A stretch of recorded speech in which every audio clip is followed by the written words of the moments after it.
বিসমিল্লাহির রহমানির রহিম।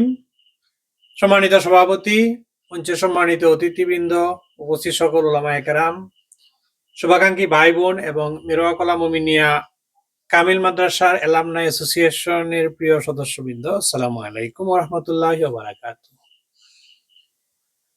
আজ আমরা দুইজন মহান শিক্ষকের স্মৃতির সামনে দাঁড়িয়ে আছি।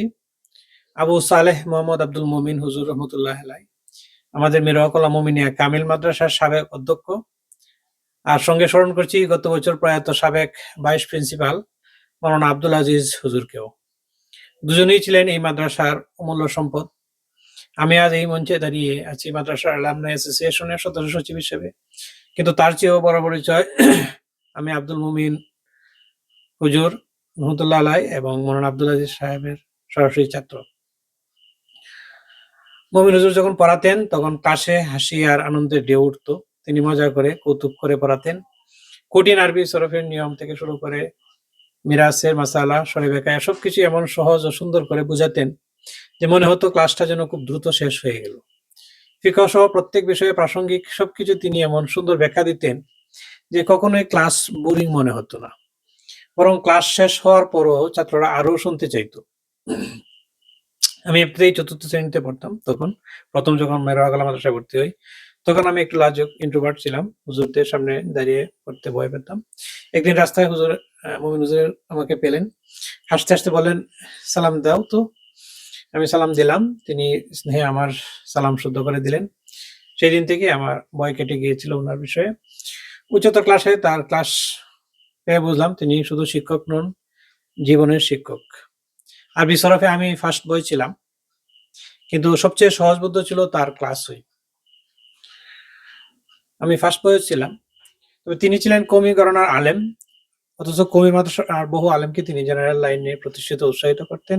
দাখিল, আলিম, ফাজিল পরীক্ষা দিয়ে নিজেদেরকে সমাজে আরো বেশি প্রতিষ্ঠিত করার জন্য তিনি সবসময় উদ্বুদ্ধ করতেন।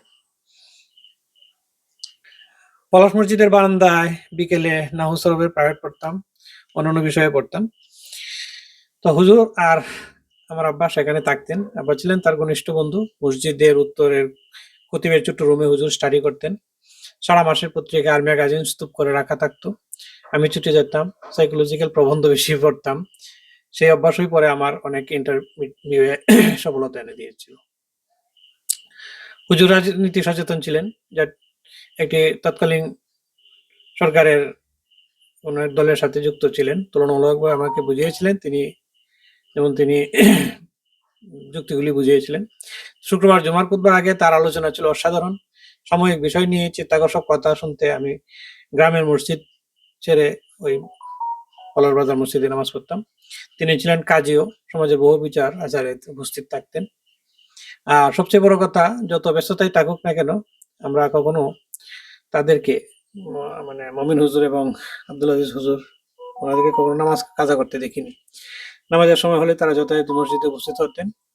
এই নিয়মানুবর্তিতা আর আল্লাহর প্রতি তাদের একনিষ্ঠতা আমাদের সকলের জন্য চিরকালের দৃষ্টান্ত।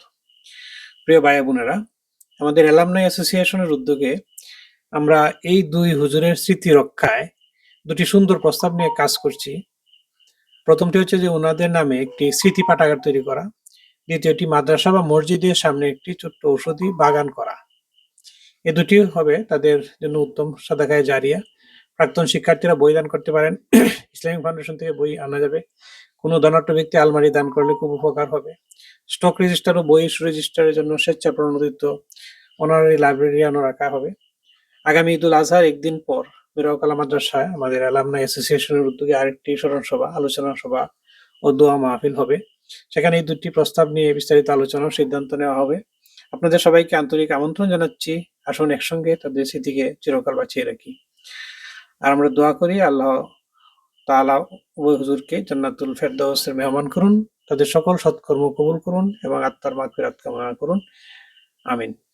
তাদের শিক্ষা ও আদর্শ যেন আমাদের সকলের মধ্যে চিরকাল বেঁচে থাকে, এই দোয়া করি। জাযাকুমুল্লাহু খায়রান। আসসালামু আলাইকুম ওয়া রাহমাতুল্লাহি ওয়া বারাকাতুহু। এতক্ষণ আমার বক্তব্য মনোযোগ দিয়ে শোনার জন্য সবার প্রতি গভীর কৃতজ্ঞতা জানাচ্ছি। ভালো থাকুন।